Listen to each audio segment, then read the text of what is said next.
Welcome to the Simply Pediatrics Podcast, simplifying holistic healthcare for infants and children. We're so glad you're here. Join Jennifer Zethner, holistic pediatric nurse practitioner and holistic mom of 3 on a mission. Listen in as she shares the answers to the most asked questions from parents in her practice every day and offers parents practical strategies and actionable steps to support their child's health and well-being. Enjoy this insightful episode of the Simply Pediatrics Podcast and stay tuned for more information at the end of the podcast. Hi, I'm Jennie Zethner. That's right, I'm here in my car. I don't know about the rest of you, but I find sitting in my car to be very peaceful. It happens to be one of the quietest places I have in my life. I have 3 children. I work full time. I'm busy like the rest of you, and I really would like to share information, and doing it from my car is most convenient. So I'm going to ask you to please forgive if there's any commotion behind me, any beeping, any dogs barking, ambulances, fire trucks, etc. I'll do the best I can to find quiet places. I assure you I will never be driving my vehicle when I speak to you. I will always be pulled over and parked. I am typically parked waiting for one of my children to come out of an event or something. So that is what I'm doing with my time here. And I look forward to sharing information with you. And again, forgive me for being a little unprofessional being here in my car, but I hope it works. And with that, let's get started. Today's episode, Rethinking Milk. Hello and welcome. I'm so happy to be here with you today. Today I'm going to talk about milk again. I know I did a podcast about dairy. You will hear me talk about dairy and milk in general often.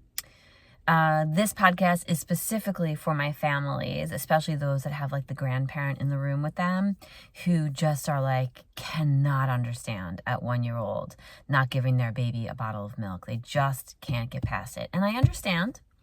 And I can appreciate this because I do realize that I am among the few rare providers who take care of children that at 1-year-old don't recommend milk bottles. I just do not recommend them. All right. There's a lot of reasons why I don't recommend milk as a beverage for children at all. So if you've been on formula, I encourage you to kind of just wean that formula down and do not go over to whole milk as a beverage. You go from your formula to food and water. If you're breastfeeding, continue on breastfeeding until you're done, and then no reason to go over to any other milks. So today I'm going to touch on the history of milk in general and why. So I'm going to tell you about the history, and then you can learn for yourself and share some of this information with family members who maybe are giving you a hard time, or a partner who's maybe not on board with you, so you can really appreciate some of the history and science as to why milk actually does not do our bodies any good.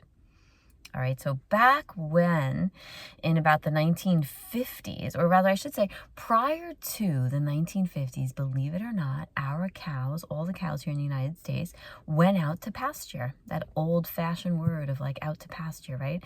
They grazed on grass in the fields, and that's how they grew. And farmers had to wait 2 to 3 years for them to get big. That's how long it naturally takes a cow to mature in order to have a calf, in order to get the milk, right? So it took 2 to 3 years.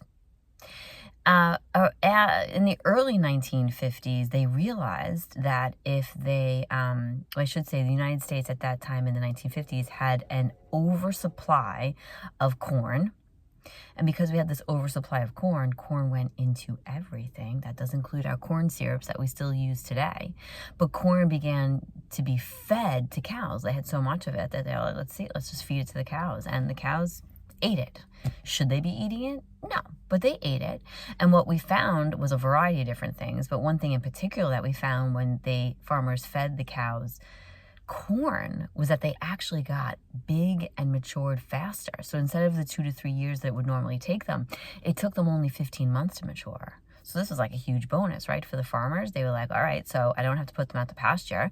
I'm going to get the corn. The corn's going to help them get fatter faster, and I can get them slaughtered and get the milk quicker. So genius, right? For the farmers. However, corn's not supposed to be fed to cows. So it led to high risks of infections. In addition, because they no longer had to go out to pasture, what did they do with the cows? They confined them.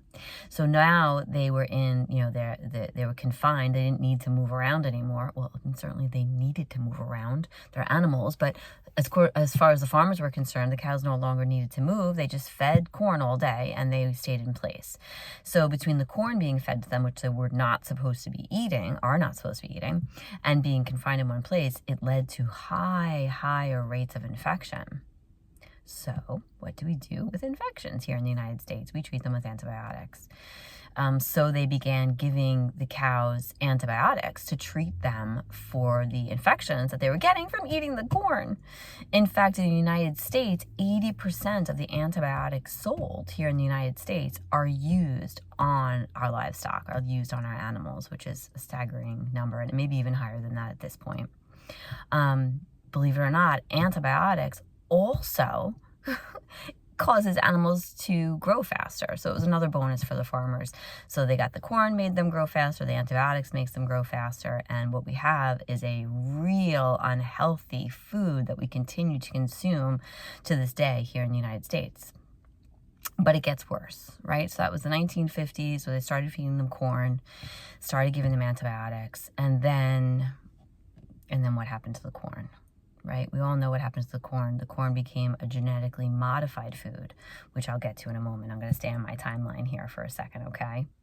Okay, so jump ahead to 1993. So cow's milk contains many hormones, right? The hormones are there for a reason, to help to build a baby cow into an adult cow, right?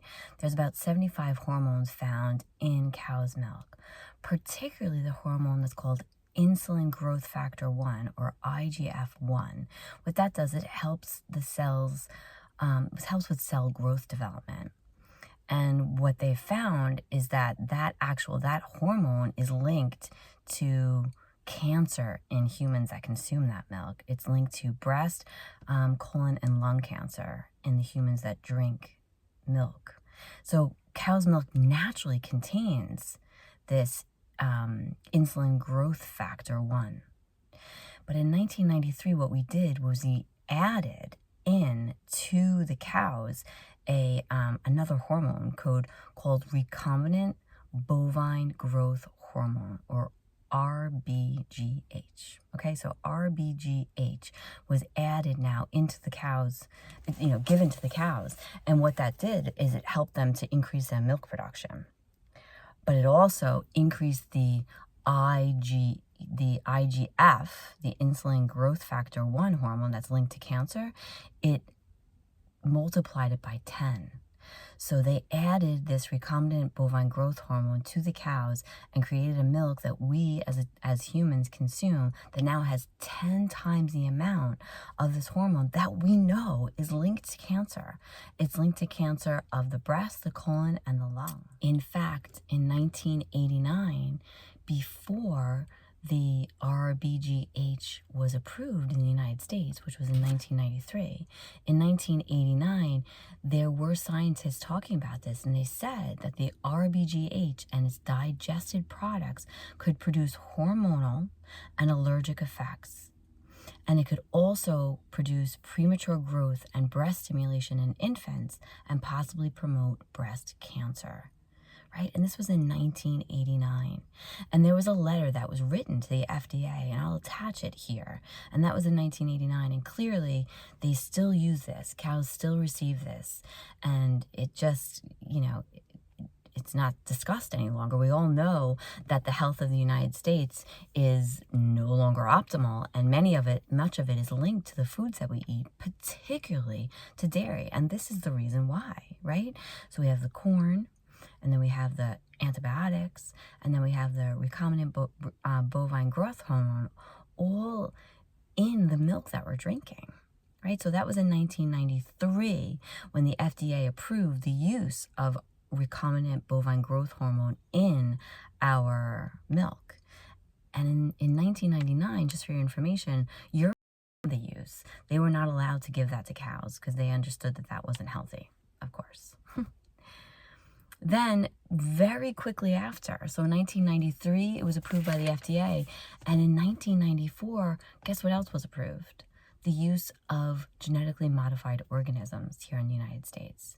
So in 1994, that was when that was approved for genetically modified organisms, and that's a whole other podcast of conversation, but many of us understand that genetically modified organisms are not healthy and not good for us. So which food is used across the board in a genetically modified form? Corn.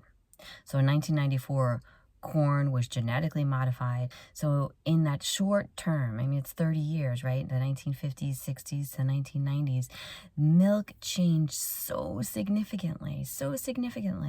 And so did the health of our children. And yet the United States, and many other countries still push milk as a beverage. They still push for us to take milk and give it to our babies. And what do we see? What do we see after we start bringing in milk? I've talked about this in other podcasts, right? Our infants turn 1, we give them milk, and what happens? Become constipated. They develop allergies. They get eczema. They get asthma. They get runny noses. They get ear infections. They become sick. And, we all have known this. They're aware of this information for quite some time now. In 1963, the journal Pediatrics, which is still in existence today, is the American Academy of Pediatrics journal. It's called Pediatrics. And in 1963, they were doing a study to look into the effects of milk on our children's health. In particular, they linked milk to GI symptoms, including diarrhea, vomiting, colic, rhinitis, asthma, eczema, urticaria or hives, and overall allergies in general. They knew back then in 1963. And remember, in 1963, we didn't have the genetically modified organisms, nor did we have the recombinant bovine growth hormone. And even back then, they knew that milk was associated with a lot of different health concerns for our children. So as you can see, and this is just really, to me, this is just the tip of the iceberg as to why I don't recommend milk as a beverage. Now, some of you out there might say, well, Jennie, we give our child, organic milk. And okay, if it's organic milk, then that cow who produced that milk hopefully was pasture raised. Probably not, because you can be organic and not be pasture raised. And what does pasture raised mean? Pasture raised means that they fed them grass. That's hard to find. You can look, but it's hard to find. You have to read carefully. It'll say it's partially pasture raised, a little bit, or, it got some pasture, but the rest was corn. If they fed them corn, it should have been organic. It's very tricky. There's a lot of minutia in here. So if you're giving your child organic milk, really read the fine print. Is it truly organic? And if you're getting it from farms and you know that the cows, and I have families that do this, they go and see the cow, they have their own cow, they milk their cow, fine. I still don't recommend it as a beverage. I don't. And that goes back to the A1 and A2 casein, which I talked about in another podcast. And if you didn't hear that one, I encourage you to go read it, because even if you're getting your dairy and it's still not ideal to be drinking and consuming. All right, moms and dads, I know this was a lot of information, but the final message here is for all of you who need more information about why Nurse Jennie does not suggest drinking cow's milk at the age of 1. Here it is. Share it with your families. Really, the final message is that milk contains genetically modified corn, antibiotics, recombinant bovine growth hormones, and it's really no good for us overall. And if you want more information about the A1 and A2 casein, you can follow that up on the other dairy podcast that I did, and I will certainly be talking about dairy again in the future. I hope this information was helpful. Remember, parenting is a journey, and sometimes we need this background of science information to make better choices for our kids, all right? So, parenting is a journey. You're doing an amazing job. Stay curious and keep learning, and I'll see you next time. Thank you for joining Jennie on the Simply Pediatrics Podcast. We hope that the valuable information she shared in this episode will inspire and empower you on your holistic parenting journey. If you would like to learn more about Jennie, her Simply Pediatrics practice, or anything that she spoke about today, please check the show notes that accompany this podcast, and you'll find all the links and resources you need. You can also sign up for the Simply Pediatrics mailing list so that you receive Jennie's weekly newsletters packed with vital information and holistic parenting journeys. If you've enjoyed today's episode, please consider giving this page a like and subscribe to the channel so you don't miss any episodes. Don't forget to connect with us by sharing your thoughts in the comments section below. Follow Simply Pediatrics on any and all of the social media platforms. And if you're interested in an in-person or a virtual appointment with Jennie, please see the contact details in the show notes. Stay tuned for more episodes packed with a wealth of powerful information to support you on your holistic parenting path. See you next time.